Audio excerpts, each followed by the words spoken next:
guys, jumpa lagi. Kali ini kita akan membahas perbedaan proses kemerdekaan Indonesia dan Malaysia. Kita tahu sejarah Indonesia banyak diwarnai dengan perlawanan terhadap penjajah, entah itu Portugis, Belanda, bahkan Inggris. Karena itulah banyak sekali pahlawan di Indonesia.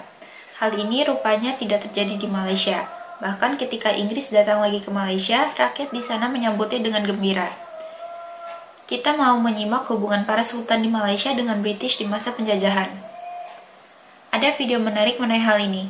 Yuk kita simak ya.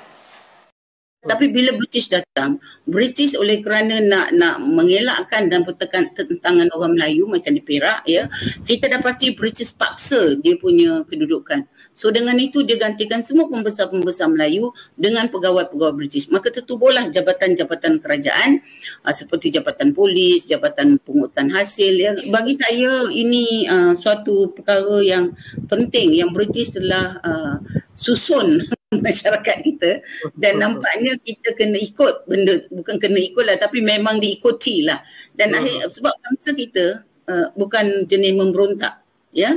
Bukan jenis yang lawan dengan senjata, tidak. Kita selalu berunding, kita banyak ikut cakap dan kita suka kepada kedamaian. So British tu mentadbir kita dengan senang. Kita sokong dia, dan lepas tu dia bagi benda-benda tu ikut sesuai kita supaya kita tak menjadi lebih besar daripada dia, lebih kuasa daripada dia.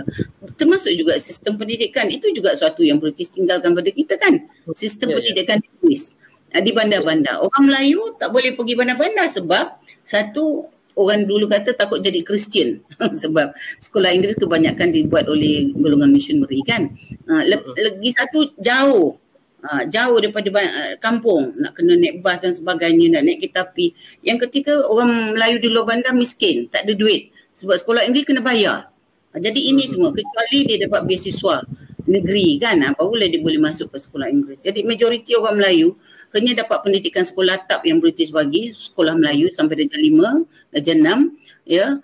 So mereka tak ada kerja. Yang cerdik-cerdik seorang dua orang tu dapatlah dipilihlah untuk menjadi guru, dilatih di Maktab Perguruan Sultan Idris di Tanjung Malim sana, dan mereka keluar. 1 tahun diambil dalam berapa orang je. Satu negeri apa kita kata seorang, ya, 2 orang. Itu saja. Jadi British kawal kita dari membuat hubungan-hubungan dengan negara luar atau membuat apa-apa saja tindakan. Semua pentadbiran kita dipegang.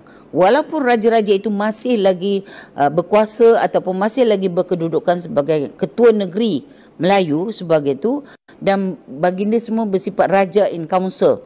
Ya, mesyuarat majlis mesyuarat negeri, raja bersifat raja in council. Dia tidak duduk di situ, tetapi dia akan dirujuk perkara-perkara yang diputuskan oleh Residen British, ya, untuk diberitahu pada sultan-sultan, dan sultan-sultan yang memerintah negeri tersebut akan memberi keputusan. Jadi maksudnya di sini, dari segi konsep, dari segi legalitinya, Raja Melayu memang tidak dibuang oleh British. Raja-Raja Melayu masih lagi menjadi ketua pemerintah negeri-negeri Melayu. Tetapi dari segi bidang kuasa, raja hanya sebagai ketua negeri yang tidak ada kuasa, kerana kuasa itu dipegang oleh residen, dan keputusan-keputusan itu pun dibuat oleh residen, dan kadang-kadang memang dibincangkan raja-raja. Raja-raja kita seolah-olah macam boneka. Raja-raja kita seolah-olah macam boneka dekat atas tahta tu, ya. Memang raja kita diberitahu apa yang nak dibuat dan sebagainya, tapi yang buat keputusan itu adalah residen. Dan bila kita bentuk negeri Melayu Bersekutu pada tahun 1895, 96 dia berjalan, ya, dipanggil sebagai negeri Melayu Bersekutu. Yang memegang pentadbiran itu adalah setiausaha yang memegang itu Residen Jeneral yang dipegang oleh Swettenham, ya. Dia yang menjadi pengerusi kepada mesyuarat Dubar Raja-Raja Melayu, dan di situlah keputusan-keputusan dia dibuat. Dia hanya memberitahu pada raja, dan raja bersetuju mengangguk, ya. Dan selalunya kita dapati kalau kita baca sejarah, raja-raja kita bukan jenis raja-raja yang nak mempersoalkan banyak perkara. Adalah dipersoalkan, tetapi tidaklah sampai kita kata beria-ria sangat. Dan selalunya apa tindakan British itu dipersetujui. Sebab itu setengah orang berpendapat macam Rupert Emerson, dia bila dia tulis dia punya PhD pada tahun 1935, direct and indirect rule, ya, in Malaya, Maka dia menunjukkan bahawa sebenarnya walaupun negeri-negeri Melayu ini bersifat protected states, tetapi kuasa British, Resident General British, Governor Negeri Selat, mereka ni semua berkuasa lebih. Mereka sebenarnya yang menguruskan negeri-negeri itu, raja duduk saja. Apa saja dilaporkan. Tetapi raja tak. Rupanya kekuasaan sultan-sultan di Malaya pun dipreteli oleh Inggris. Jadi mereka sebetulnya hanya boneka. Mungkin karena rakyat mereka yang sedikit dan tidak bersatu, mereka tidak berani melawan. Sultan di Semenanjung bahkan semakin terbiasa dengan kekuasaan British. Karena itu, saat muncul pejuang kemerdekaan di Malaya, para sultan tidak mendukung mereka. Para pejuang kemerdekaan di sana malah dibiarkan ditangkap oleh British. Yuk kita lanjut lagi ya. Itu sebab setengah orang, Rupert Emerson berpendapat bahawa walaupun dia dikata indirect rule, sebenarnya dia adalah direct rule. Ya, sebenarnya ada dalam pemerintah secara terus. Tahu di sini bahawa sebenarnya British nampak saja dia mengekalkan raja-raja itu, tetapi dia tidak memberi pentadbiran itu kepada pembesar-pembesar Melayu. Dia ambil semua. Jadi itu sebab pentadbiran itu nampak indirect, tetapi sebenarnya direct rule. Itulah makna sebab kedudukan kita sebagai negeri Melayu protected Malay state. Tapi dalam masa yang sama British juga menjalankan penaklukan ke atas negeri-negeri itu dari segi pentadbiran, dari segi buat keputusan hubungan luar, dari segi penggantian sultan, ya. Ini berlaku dari segi hasil masuk negeri. Sultan tak ada kuasa, semua dipegang oleh British. British lantik pegawai kewangan dia, kolektor dia daripada British juga lantik, revenue pun British lantik.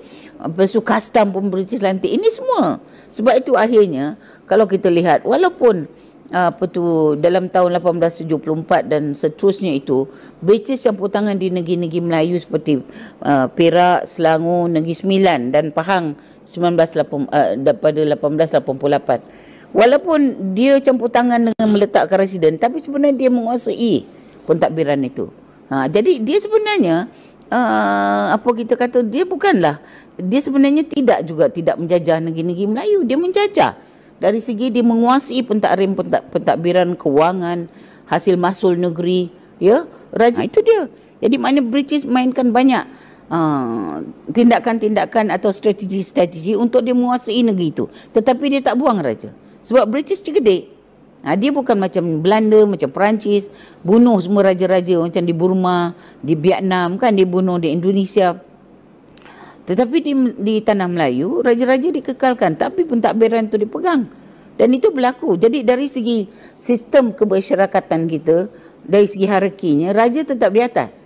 Tapi bawah ni, macam saya cakap tadi, pembesar-pembesar ini, dia telah gantikan pegawai-pegawai British. Pembesar-pembesar kita dipencinkan. Dan macam di beberapa buah negeri pembesar itu pegang daerah, tapi itu terus di bawah sultan.